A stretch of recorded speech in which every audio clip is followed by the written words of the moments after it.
Hello everyone, कैसे हैं आप लोग। आई होप आप लोग बहुत अच्छे होंगे। आज हम पढ़ेंगे अपनी गंगा रिवर के बारे में। ओके, हमारी इंडिया की नेशनल रिवर जो कि है गंगा नदी। आज हम उसकी स्टडी करेंगे पूरा, क्या क्या उसकी ट्रिब्यूटरीज हैं, राइट हैंड लेफ्ट हैंड कहाँ से निकलती है, कौन से सी में जाके मिलती है, सारी बेसिक नॉलेज से लेके डीप नॉलेज तक इस वीडियो में हम कवर करेंगे। तो मेरे को नहीं लगता इस वीडियो के बाद आपको कोई भी चीज़ की जानकारी बचेगी इस रिवर से रिलेटेड।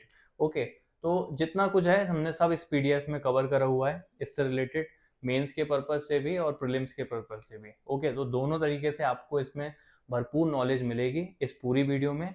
इसको देखने के बाद आपको पूरी अच्छे से नॉलेज हो जाएगी इस गंगा नदी के बारे में। ठीक है, तो बिना देरी के हम लोग स्टार्ट करते हैं अपने गंगा नदी तंत्र को। ठीक है, हम जानते हैं कि भारत की सबसे बड़ी नदी है। ठीक है, भारत की अपनी इंडिया की लॉन्गेस्ट रिवर है। कौन है? गंगा रिवर। ठीक है, तो सबसे बड़े नदी बेसिन भी बनाती है। ठीक है, सुंदरबन के पास। और नमामि गंगे पहले का एक दृश्य विश्लेषण, नमामि गंगे क्या एक प्रोग्राम चलाया है जिसके बारे में भी हम आगे स्टडी करेंगे। ओके, ठीक है, आगे बढ़ते हैं। इसका देखते हैं हम एक विशाल बेसिन। ठीक है, बेसिन क्या होता है? जहाँ ये पूरी जितना रिवर चल रही है साथ में उसका आसपास का एरिया पूरा बेसिन कहलाता है। ठीक है, तो भारत का एक चौथाई हिस्सा, ठीक है, मतलब काफी हिस्सा जितना आप देख रहे हो ये पूरा जो है ये पूरा बेसिन कराएगा यहाँ से यहाँ तक। तो ये क्या है? एक चौथाई हिस्सा क्या है भारत का गंगा रिवर के बेसिन ने कवर करा हुआ है। ओके, विस्तार कहाँ से है? भारत, ठीक है, इंडिया, फिर तिब्बत, थोड़ा सा आप देख रहे हो तिब्बत साइड चीन साइड जा रहा है, प्लस नेपाल, नेपाल में भी आ रहा है, पूरा नेपाल कवर हो रहा है, प्लस बांग्लादेश, बांग्लादेश भी कवर हो रहा है। ठीक है, तो एक दो तीन चार, चार देशों को कवर करता हुआ चलता है ये गंगा बेसिन। तो आप समझ सकते हो कि कितना लार्ज बेसिन है। ठीक है, ओके, फिर कितने स्टेट्स को कवर करता है? हमारे इंडिया में कितनी स्टेट्स से निकलती है गंगा रिवर, ये भी जानकारी बहुत जरूरी है आप लोगों के लिए। ठीक है, तो हाउ मेनी स्टेट्स? 11 स्टेट्स। ठीक है, 11 राज्यों से ये गंगा होती हुई निकल रही है। ओके, और केंद्र प्रशासित प्रदेश यूपी, एमपी, राजस्थान, बिहार, पश्चिम बंगाल, उत्तराखंड, झारखंड, हरियाणा, छत्तीसगढ़, हिमाचल प्रदेश और दिल्ली। ठीक है, तो दिल्ली से भी होती हुई निकलती है। और कितने? यूपी, एमपी, राजस्थान, बिहार, पश्चिम बंगाल, उत्तराखंड, झारखंड, हरियाणा और लास्ट में हमारा हिमाचल प्रदेश, छत्तीसगढ़। ठीक है, तो ये 11 स्टेट थोड़ा आपको रिमाइंड होने चाहिए कि कहाँ कहाँ से, एक सॉलिड आइडिया तो आपके पास होना चाहिए। जैसे हरियाणा हो गया, झारखंड हो गया, तो कुछ कुछ जितनी ज्यादा रिवर तो नहीं निकलती है जितना यूपी से आता है, बट थोड़ा बहुत पार्ट इसका कुछ किलोमीटर तक ये रहती है। तो ये भी ध्यान में रखने वाली बात है, छत्तीसगढ़, झारखंड, हरियाणा और हिमाचल प्रदेश। ओके, कुल लंबाई इसकी कितनी है? लेंथ, तो उद्गम से मतलब जहां से ये निकल रही है, यहाँ से लेके हुगली के साथ, हम हुगली जानते हैं कि यहाँ पे डिवाइड हो जाती है दो पार्ट में, तो एक पार्ट हुगली चला जाता है। ठीक है, तो वो हुगली को मिला के अगर आप देखोगे तो 2525। ठीक है, तो इसकी कितनी है लंबाई? 2525 किलोमीटर।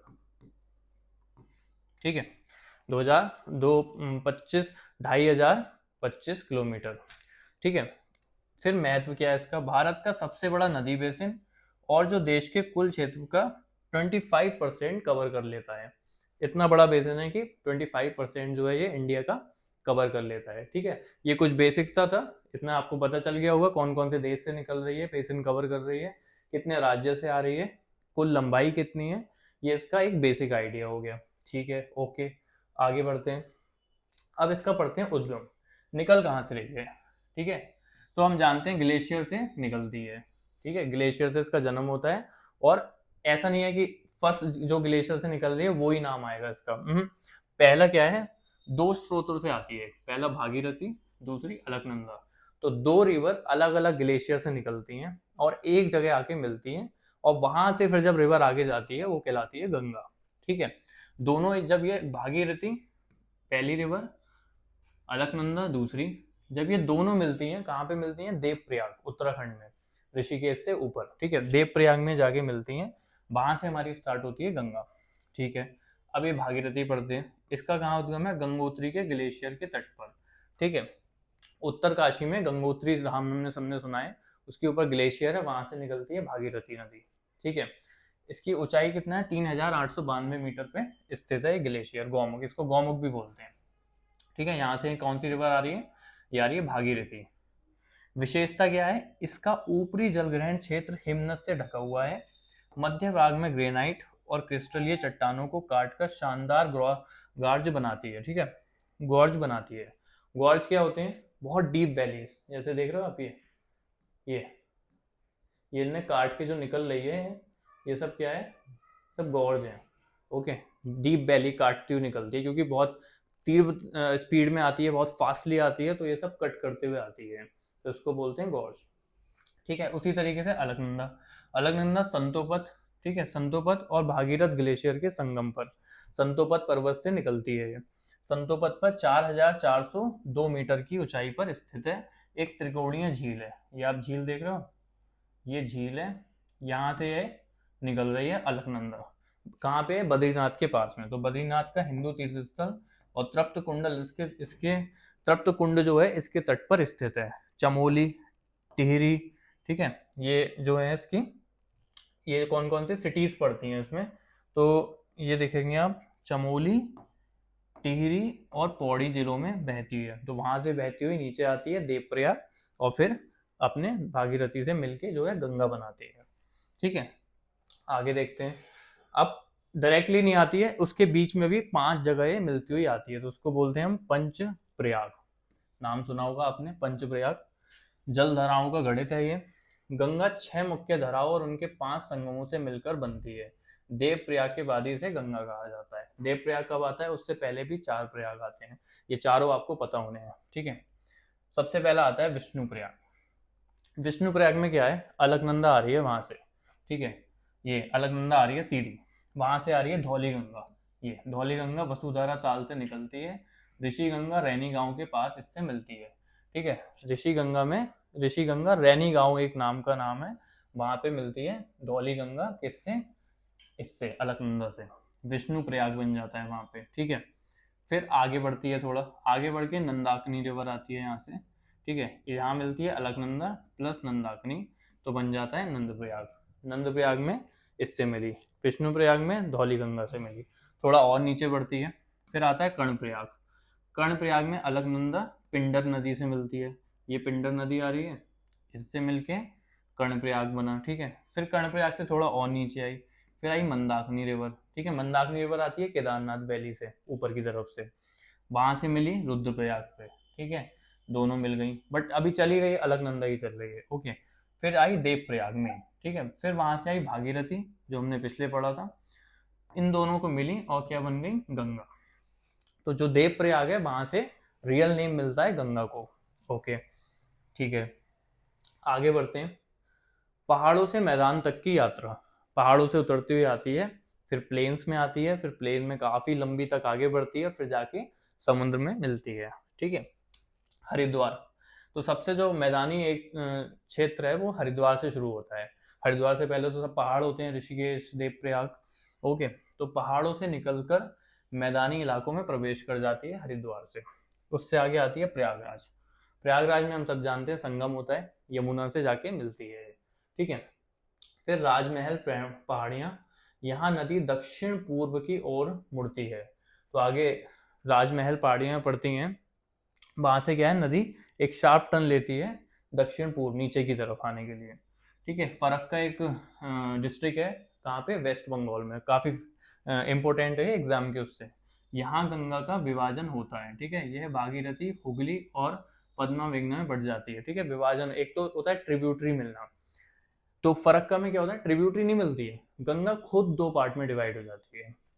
ठीक है, तो भागीरथी और हुगली, एक हुगली बन जाता है, 2 पार्ट हो गए ना, ये यहाँ पे फरक्का पड़ा, यहाँ से 2 पार्ट में डिवाइड हो गई गंगा। ठीक है, कहाँ कहाँ से प्रमुख शहर हैं इसके, कानपुर, कन्नौज, वाराणसी, पटना, गाजीपुर, भागलपुर, बलिया, बक्सर, इन जगहों से ये होती हुई निकलती है गंगा। ओके, ठीक है, आगे बढ़ते हैं। फिर इसका देते हैं डेल्टा। आगे बढ़ गई, 2 वहां से शार्प टर्न ले लिया इसने, नीचे को आई, यहाँ से क्या बनाया इसने, डेल्टा। ये सब डेल्टा बनाया इन्हें, काफी बड़ा डेल्टा। क्षेत्रफल आप देख सकते हो 58,752 वर्ग किलोमीटर, दुनिया का सबसे बड़ा डेल्टा है। ठीक है। वर्ल्ड का सबसे बड़ा डेल्टा कौन सा है? यही है, गंगा ब्रह्मपुत्र का डेल्टा। ठीक है, तो इसमें दो रिवर मिलके एक डेल्टा बनाती हैं, गंगा एंड ब्रह्मपुत्र। ठीक है, अभी ब्रह्मपुत्र नहीं पढ़ाई है, इसके बाद ब्रह्मपुत्र कवर करेंगे। तो उसमें आप जानेंगे कि ब्रह्मपुत्र कहाँ से चाइना से होती हुई इंडिया में आती है, एंटर करती है, फिर वहां से बांग्लादेश में एंटर आती है। ठीक है, फिर इसको देखते हैं तटरेखा अत्यधिक कटी फटी है। देखो ये आप देख ही पा रहे हो कितना कटा, कितने क्रैक्स हैं यहाँ पे, कितनी मिल रही हैं, छोटी छोटी रिवर्स भी आगे मिल रही हैं। ठीक है, फिर आगे देखते हैं विशाल भागीरथी, हुगली और पद्मा मेघना के बीच गंगा और ब्रह्मपुत्र द्वारा निर्मित। तो कैसे निर्मित हुई है? भागीरथी हुगली से हुआ है और पद्मा और मेघना, ठीक है, गंगा ब्रह्मपुत्र मिलके जो है इतना बड़ा डेल्टा बनाते हैं। ठीक है, ये वितरकाओं और द्वीपों का एक जाल है जो घने जंगलों से ढका है। तो यहाँ पे काफी घने जंगल जो है देखने को मिलते हैं डेल्टा में। फिर आता है ज्वारीय दलदल।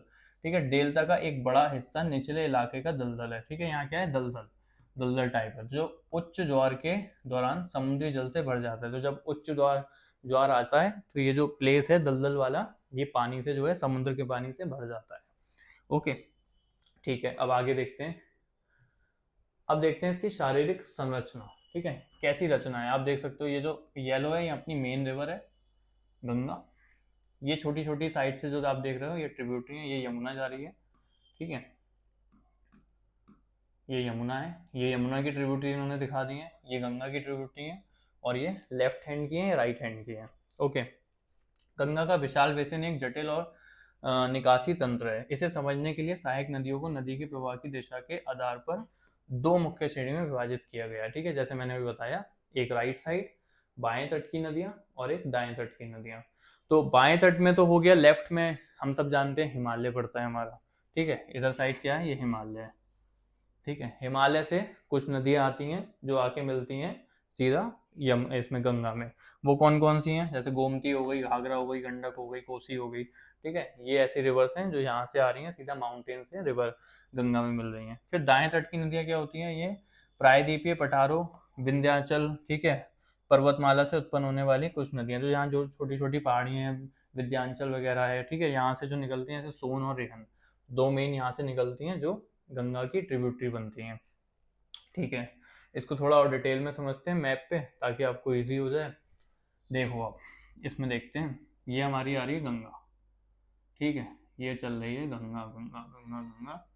ओके, ठीक है, अब इसकी ट्रिब्यूटरियाँ, पहले आई इसमें रामगंगा, ये मिल गई रामगंगा फर्स्ट।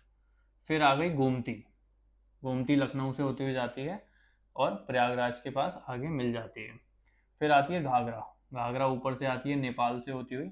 ठीक है, फिर आती है गंडक, गंडक भी ऊपर से आती है, नेपाल से भी ऊपर से। ठीक है, फिर कोसी, कोसी भी ऐसे नेपाल के भी ऊपर से आ रही है, आके बिहार से होती हुई जो है गंगा में जाके मिलती हैं। तो ये कुछ क्या है? लेफ्ट हैंड की हो गई। अब हम देखते हैं राइट हैंड के। राइट हैंड के लिए ये देखो आप, सोन, सबसे इंपॉर्टेंट तो यही है, सोन नदी आई। ओके, दूसरी आई रिहान, रिहान जाके क्या होती है? यहाँ पे सोनभद्र ये डिस्ट्रिक्ट पड़ता है, सोनभद्र में जाके मिल जाती है सोन रिवर से। तो रिहान सोन से मिलके, सोन एक रिवर चल के जो है आगे जाके गंगा में जाके मिलती है। फिर एक आती है ये उत्तरी कोयल, ये भी आगे जाके इसी में मिल जाती है सोन में। तो ये तीनों रिवर कंबाइंड होके जाके गंगा में मिलती हैं। ठीक है, ओके, तो ये मैप से क्या है ना, आप देख लोगे तो एक बार आपको माइंड की मेमोरी रहेगी, तो आपको पता रहेगा कि कौन सी रिवर का ऑर्डर क्या है। ठीक है, तो ऑर्डर वाइज भी क्वेश्चन बन जाते हैं कि फर्स्ट से आगे को बताओ या यहाँ से वहाँ का बताओ। तो इसमें आपको पता होना चाहिए कि रामगंगा है, गोमती है, घाघरा है, गंडक है, ठीक है, कोसी है। तो कोसी सबसे लास्ट में आ रही है बिहार की तरफ। तो एक रफ आइडिया तो आपको होना ही होना है कि कौन सी रिवर कहाँ पे जो है एग्जिट करती है। ठीक है, अब इसको थोड़ा डिटेल में पढ़ लेते हैं। और जो हमने अभी मैप पे देखा, बाएं तट की प्रमुख सहायक नदियाँ, रामगंगा हमने देख ही ली है अभी, कहाँ से आ रही है? दूधो ताली पहाड़ी से आ रही है, चमोली से। ठीक है, कन्नौज के पास गंगा, संगम कहाँ पे बन रहा है? कन्नौज के पास बन रहा है। विशेषता क्या है? जिम कॉर्बेट नेशनल पार्क से गुजरती है, कालागढ़ में इसका बांध भी है। ओके, ठीक है, अब एक और देखते हैं, घाघरा, घाघरा भी हमने देखी अभी। ठीक है, ये कहाँ से आ रही है? माप चांचुंगो ग्लेशियर, कहाँ पे है? तिब्बत में। तिब्बत मानसरोवर से आ रही है। संगम कहाँ पे हो रहा है? छपरा बिहार में गंगा से। विशेषता क्या है? 1080 किलोमीटर लंबी ट्रांस बाउंड्री नदी है, इसे कर्णाली भी कहा जाता है। ठीक है, तो कितनी 1000, काफी लंबी नदी है, 1080 किलोमीटर से होती हुई गंगा में जाके मिलती है। ठीक है, आ गई गोमती। गोमती भी हमने देखा कहाँ से आ रही है, गोमत ताल फुलहार झील पीलीभीत से निकलती है। ये पीलीभीत है, यहाँ से निकलती है, गंगा में मिलती है। संगम कहाँ हो रहा है इसका? गाजीपुर में। विशेषता क्या है? 900 किलोमीटर लंबी है। ठीक है, ये कितनी लंबी थी? 1080, उससे कम क्या है? 900 किलोमीटर। ठीक है, जौनपुर शहर को दो बराबर हिस्सों में काटती है, लखनऊ इसके तट पर है। ठीक है, लखनऊ इसके गोमती नदी के तट पर है। फिर आती है शारदा नदी। ये कहाँ से निकल रही है? मिलम ग्लेशियर से। ठीक है, पिथौरागढ़ में है मिलम ग्लेशियर, जो कि 3600 मीटर लगभग इसकी हाइट है। संगम कहाँ होता है? घाघरा नदी में। तो शारदा नदी कहाँ जाके मिलती है? घाघरा नदी में। ठीक है, डायरेक्टली नहीं जाती है ये गंगा में, पहले मिलती है घाघरा में। विशेषता क्या है इसकी? नेपाल में महाकाली के नाम से भी जाना जाता है। शारदा को जो है नेपाल में अगर आप जाओगे तो वहां पे महाकाली के नाम से भी इसको बुलाते हैं, इस रिवर को। ऊपरी क्षेत्र में गॉर्ज बनाती है। ठीक है, वही काटती हुई जाती है पर्वतों को, क्योंकि ऊपर से आ रही है, काफी तेज फ्लो होता है तो डीप वैली क्रिएट करती है। ओके, आगे बढ़ते हैं। अब इसको देखते हैं बाएं तट की। अभी हमने देखा दाएं तट की। ठीक है, इसमें क्या है? सरयू। सरयू क्या है? उद्गम नंदाकोट पर्वत के दक्षिण बागेश्वर से निकलती है। संगम कहाँ हो रहा है? घाघरा की सहायक नदी। तो ये भी क्या है? घाघरा में जाके मिल रही है। सरयू नदी हम जानते हैं अयोध्या इसके किनारे पे है। तो वेदों और रामायण में वर्णित प्राचीन महत्व है इसका। रामनवमी पर अयोध्या में विशेष स्नान यहाँ पे लोग करते हैं रामनवमी में। ठीक है, राप्ती। उद्गम कहाँ से हो रहा है? धौलागिरी हिमालय और महाभारत रेंज के बीच में, नेपाल से। ठीक है, कहाँ से आ रही है? नेपाल से आ रही है राप्ती। विशेषता क्या है? भूमिगत जल द्वारा पोषित, बार बार आने वाली बाढ़ के कारण इसे गोरखपुर का शोक कहा जाता है। तो गोरखपुर से निकलती है, काफी ज्यादा पानी इसमें आता है, तो गोरखपुर में कई ज्यादा बाढ़ भी आ जाती है इस चक्कर में। तो इस चक्कर में इसको कहा जाता है गोरखपुर का शोक। ठीक है, ठीक है। अब आगे देखते हैं गंडक। गंडक का कहाँ से आ रहा है? ये भी नेपाल हिमालय से आ रही है। काली और त्रिशूली नदियों का संगम है। संगम आता है इसका सोनपुर में, पटना के विपरीत। तो सोनपुर में जाके क्या होती है? गंगा से मिल जाती है। विशेषता क्या है इसकी? 765 किलोमीटर लंबी नदी है ये। ठीक है, भारतीय सीमा तक इसे नारायणी भी कहा जाता है। तो भारतीय सीमा जब तक आती है उसको नारायणी भी रिवर को बोलते हैं। किसको? गंडक को। फिर इसी तरीके से बूढ़ी गंडक, इसका उद्गम है चौतरब्बा चौर, पश्चिम चंपारण बिहार। तो कहाँ से आ रही है? बिहार से ये हो रही है बूढ़ी गंडक। इसकी विशेषता क्या है? ज्यादा लंबी नहीं है, थोड़ी 320 किलोमीटर लंबी है ये। गंडक के समांतर पुरानी धारा में बहती है ये, और समस्तीपुर इसके तट पर स्थित है। समस्तीपुर नाम का डिस्ट्रिक्ट जो है इसके तट पर स्थित है। ठीक है, आगे बढ़ते हैं। फिर आस्थिर जल कोसी नदी। कोसी नदी अभी हमने देखा था। ठीक है, यहाँ से आती है बिहार से होती हुई। तो भौगोलिक पहचान क्या है? इसे 7 हिमालय सहायक नदियों के कारण सप्तकोशी भी कहा जाता है। तो जो ऊपर से आती है तो इसमें इसकी 7 रिवर ट्रिब्यूटरी बन के जो है कोसी नदी बनाती है, और यह एक पूर्ववर्तीय ट्रांस बाउंड्री नदी है। ठीक है, दूसरे देश से होती हुई आती है ये। ठीक है, कितना ऊपर से आ रही है आप देख रहे हो ये। जल ग्रहण क्षेत्र माउंट एवरेस्ट, कंचनजंगा इसके जल ग्रहण क्षेत्र से आते हैं। तो माउंट एवरेस्ट और कंचनजंगा जैसे बड़े बड़े ग्लेशियर से ये होती हुई आती है।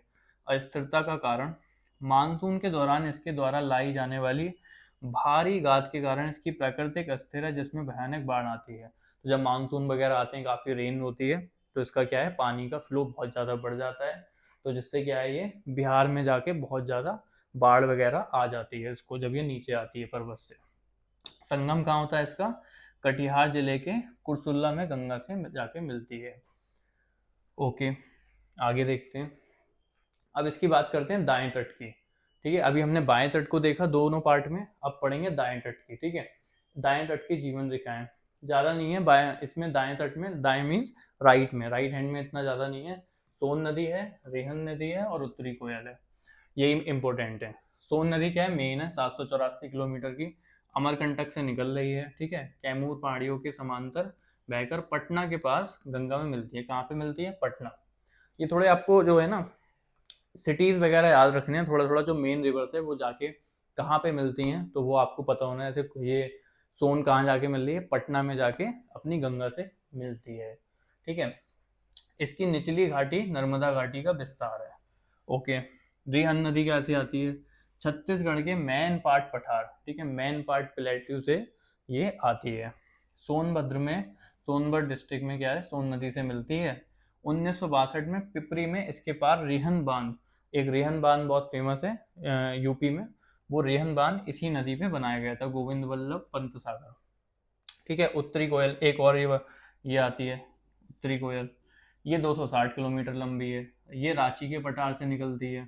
ठीक है, बेतला नेशनल पार्क भी इस पे स्थित है, उत्तरी हिस्से में बेतला नेशनल पार्क के नॉर्थ साइड से होते हुए निकलती है और सोन नदी में गिरती है, मतलब डायरेक्टली गंगा में नहीं मिल रही है, सोन में जाके मिल रही है। ओके, ठीक है, आगे बढ़ते हैं। अब इसकी संपूर्ण सहायक नदी एक बार सब देख लेते हैं। रामगंगा हमने देखी, घाघरा देखी, बूढ़ी गंडक, कोसी, सोन, रिहंद। ठीक है, तट क्या है इसका? बाया, लेफ्ट हैंड है, घाघरा लेफ्ट हैंड है, बूढ़ी गंडक लेफ्ट हैंड है, कोसी लेफ्ट हैंड है, सोन, सोन लेफ्ट नहीं है, सोन राइट हैंड है। ठीक है, रिहंद राइट हैंड है।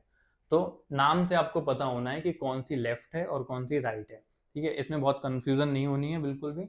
ये सारे जो हैं ये बाएं हैं, लेफ्ट हैं, और जो नीचे के हैं ये हमारे राइट हैं।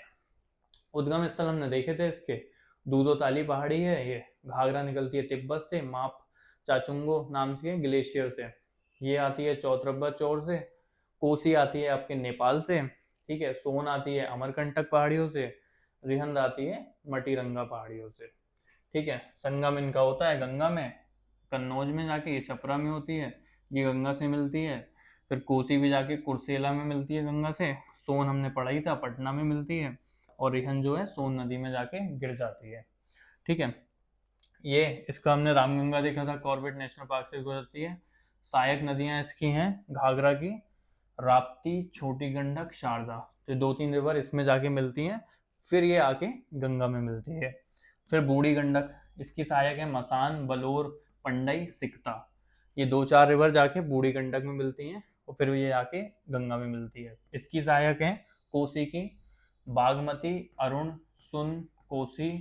ठीक है, ये कुछ हैं जो इसको बिहार का शोक नाम से भी जाना जाता है, क्योंकि मैंने आपको बताया मानसून के टाइम में बहुत ज्यादा पानी लेके ये पहाड़ों से नीचे उतरती है, बिहार में एंटर करती है, तो बिहार में क्या है, बाढ़ जैसी स्थिति क्रिएट हो जाती है, इसलिए बोलते हैं इसको बिहार का शोक। ठीक है, सोन नदी क्या है? सोन नदी आ रही है, सहायक नदियां हैं रिहन, उत्तरी कोयल, जुहिला।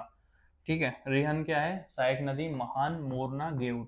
तो आपने देखा रिहन किसकी सहायक नदी है? सोन की। और रिहत की सहायक नदी है महान, मोरना और गेउर। ठीक है, आगे बढ़ते हैं। अब कुछ इसको निपटने के लिए संकट और समाधान भी हैं जो हमने बनाए नमामि गंगे मिशन, ये थोड़ा आपके मेंस के पर्पज से इम्पोर्टेंट है।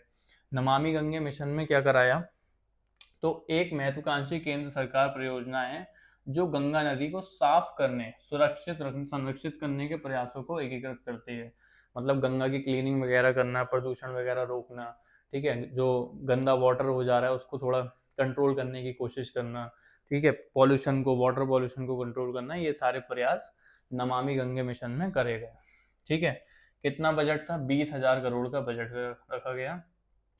इसमें गैर व्यापारिक कोष प्रारंभिक बजट जो था 2037 करोड़ रुपए था। फिर 288 परियोजनाएं इसमें चलाई गई। कहाँ कहाँ चलाई गई? 8 राज्यों में चलाई गई, 47 शहरों में चलाई गई, और 12 नदियां इसमें जो हैं कवर करी गई, 12 रिवर्स।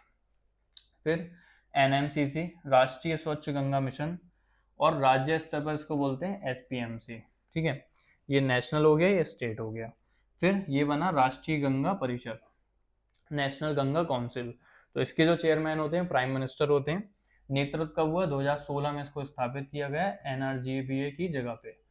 ठीक है, इसकी जगह पे बनाया गया नेशनल गंगा काउंसिल। ओके, आगे बढ़ते हैं। अब इसके देखते हैं पुनरुद्वार के 4 स्तंभ। पुनरुद्वार मतलब अगर थोड़ा डैमेज वगैरह हो गया, पॉल्यूशन ज़्यादा हो गया, कुछ चीज़ बेकार हो गई है, ठीक है, तो उसको वापस से उसकी पुरानी वाली अवस्था में लाना बोलते हैं हम पुनरुद्धार। ठीक है, तो उसके लिए भी कुछ प्रयास करे गए, तो उसके कुछ 4 स्तंभ देखते हैं। अपसंरचना और सीवेज। ठीक है, सीवेज में 118 शहर बस्तियों में सीवरेज ग्रिड का विस्तार किया गया। ठीक है, मतलब सीवरेज के जो पानी होता है सीवर का, उसको थोड़ा क्लीन वगैरह करने के लिए कुछ ऐसे सीवरेज ग्रिड का विस्तार करा गया जिससे उनको पॉल्यूशन वहाँ का कम करा जाए, या उसमें से जो मोटा मोटा बड़ा बड़ा कचरा होता है उसको रोक लिया जाए, ठीक है, उसको अलग करा जाए। ये सब प्रक्रिया क्या कहलाती है? ग्रिड कहलाती है। फिर नगर निगम में सीवेज और इन सीटू उपचार कराया गया, पीपीपी मॉडल का प्रयोग करा गया, ठीक है। इसमें पब्लिक प्राइवेट पार्टनरशिप वगैरह प्रोग्राम जो है इसके मॉडल का उपयोग किया गया है, जिसमें दोनों लोग मिलके, गवर्नमेंट और पब्लिक सेक्टर जो है मिलके, प्राइवेट सेक्टर मिलके जो है पूरा संरचना करते हैं, ठीक है, एक प्रोजेक्ट पे काम करते हैं, ठीक है। दोनों लोग रिस्क को भी जो है डिस्ट्रीब्यूट करते हैं, बांटते हैं आपस में, और दोनों मिलके काम करते हैं इसमें। फिर आती है पारिस्थितिक और जैव उपचार। नालों में जैव उपचार विधि, ठीक है। नालों में थोड़ा सा बायो रेमेडिएशन का प्रयोग किया गया है, जिसमें से क्या होता है, नालों के पानी को थोड़ा सा अच्छे तरीके से, ठीक है, जो नेचुरल तरीके से कम खर्च में थोड़ा इकोनॉमिकली भी देख के उसको स्वच्छ करने का प्रयास किया जाता है। फिर कृषि पाताओं और सिंचाई विधाओं में सुधार किया गया, सिंचाई विधाओं में, ठीक है, सिंचाई वगैरह कृषि में भी सुधार करा। फिर territorial army Ganga eco task force की तैनाती करी गई, ठीक है। टेरिटोरियल आर्मी गंगा को इको टास्क फोर्स पे, इनका भी काम यही था कि उसके प्रदूषण वगैरह रक्त करें इसको, ठीक है, प्रदूषण ना हो रिवर पे ज़्यादा, ठीक है, और रिवर के आसपास कोई गंदगी ना फैलाए, वो सब देखना इसका काम था। फिर आया समुदाय और तटरेखा, नदी तटों पर घाट जो होते हैं हमारे, शहरी नियोजन हस्तक्षेप, ठीक है। फिर 1632 ग्राम पंचायतों को खुले में शौच मुक्त बनाना, मतलब अगर कोई खुले में शौच कर रहा है उसको फ्री करना, मतलब खुले में शौच नहीं करना है तो उसको बोलते हैं हम ओडीएफ, ठीक है, खुले में शौच मुक्त बनाना। तो काफ़ी ज़्यादा शौचालय वगैरह बनाए गए जिससे लोग खुले में शौच ना करें, ठीक है। फिर गंगा ज्ञान केंद्र की स्थापना की गई, जिसमें गंगा से रिलेटेड उसको क्लीन करने के लिए, उसको डेवलप करने के लिए विचार करे जाते थे। फिर इसकी आई नीति और प्रवर्तन। गंगा विशिष्ट नदी नियामक क्षेत्र का प्रवर्तन, ठीक है, प्रदूषण रोकने के लिए तत्काल उपाय। ओके, तो ये क्या है, कुछ प्रदूषण वगैरह रोकने के लिए कुछ एकदम तत्काल उपाय वगैरह बनाना, ये सारी चीजें इसमें क्या थी, पुनरुद्वार में आई। तो इनका मेन बेसिक ये था कि रिवर को साफ करना है, जो गंदगी फैल रही है उसको कम करना है, वाटर को जितना हो सके उतना ज़्यादा क्लीन रखने की कोशिश करना है। ओके, सिंपल एक ही लॉजिक है, बस अलग अलग तरीकों से बताया गया है, ठीक है। मेन जो बेसिक फंडा क्या है, रिवर को साफ रखने की पूरी कोशिश करी गई है इसमें। आगे देखते हैं संरक्षण का क्रमिक विकास 1985 से अभी तक के लिए देखते हैं। सबसे पहले ये हुआ 1985 में गंगा एक्शन प्लान जीएपी, पर्यावरण मंत्रालय द्वारा घरेलू सीवेज के उपचार के लिए बनाई गई थी जीएपी। फिर आगे आई 2009 में राष्ट्रीय गंगा नदी बेसिन प्राधिकरण का गठन हुआ और गंगा को राष्ट्रीय नदी यहाँ पे घोषित किया गया। गंगा को कब राष्ट्रीय नदी घोषित किया गया? 2009 के अंदर। फिर आया 2014 में क्लीन गंगा फंड निकाला गया, जिसमें गंगा की सफाई, अपशिष्ट उपचार संयंत्रों और जैविक विविधता के संरक्षण के लिए स्थापित, ठीक है, गंगा की सफाई करना, ठीक है, उसके अपशिष्ट उपचार संयंत्रों, मतलब उसको साफ करने के लिए भी कुछ संयंत्र वगैरह, कुछ नई नई टेक्नोलॉजी वगैरह निकाली गई, ठीक है, क्लीनिंग वगैरह, घाट्स वगैरह क्लीन करना, वो सारी चीज़ें इसमें निकाला गया।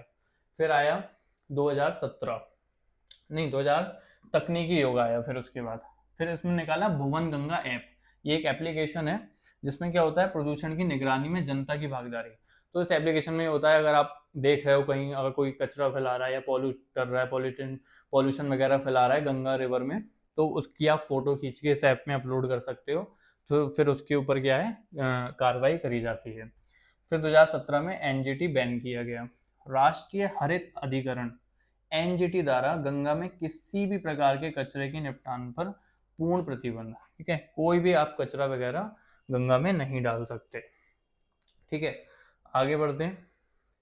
ओके, तो इतना ही है इसका जो मेन है, ये हमने देख लिया, गैप बनाया, ऐप वगैरह बनाया, ठीक है। अलग अलग तरीकों से सरकार जो है पूरी कोशिश कर रही है अपने जो है हमारी नेशनल रिवर को प्रोटेक्ट करने के लिए, उसको क्लीन रखने के लिए। तो सब लोगों से भी अनुरोध करा जाता है, इसमें लोगों का भी सपोर्ट लिया गया है, जनता की भागीदारी, ठीक है। तो ये तो मेंस के पर्पज से हो गया, कुछ आ सकते हैं इसमें प्रीलिम्स के भी, बट जो मेन आपको याद रखना है वो ये है, एक तो पंचप्रयाग, इसकी नॉलेज आपको होनी ही होनी है, कहाँ से निकल रही है वो पता होना है, ठीक है। फिर इसकी क्या ट्रिब्यूटरीज हैं, ये आपको याद होनी है सारी रिवर्स। ठीक है, अगर आपको एक बार ये याद हो गई तो आराम से कोई भी क्वेश्चन आएगा आराम से सॉल्व कर सकते हो आप, ठीक है, बिना किसी प्रॉब्लम के। ओके, तो आज के सेशन में इतना ही था। नेक्स्ट वीडियो में हम मिलेंगे। तो अभी और भी हैं, गोदावरी हैं, ठीक है, ब्रह्मपुत्र है, इंदुस रिवर है, ऐसी कई रिवर्स हैं जिसको हमें कवर करते हुए चलना है। ठीक है, तो thank you for watching. Comment करके आप मेरे को बताइए कि आपको कौन सी रिवर की वीडियो अब चाहिए नेक्स्ट। ठीक है, थैंक यू सो मच।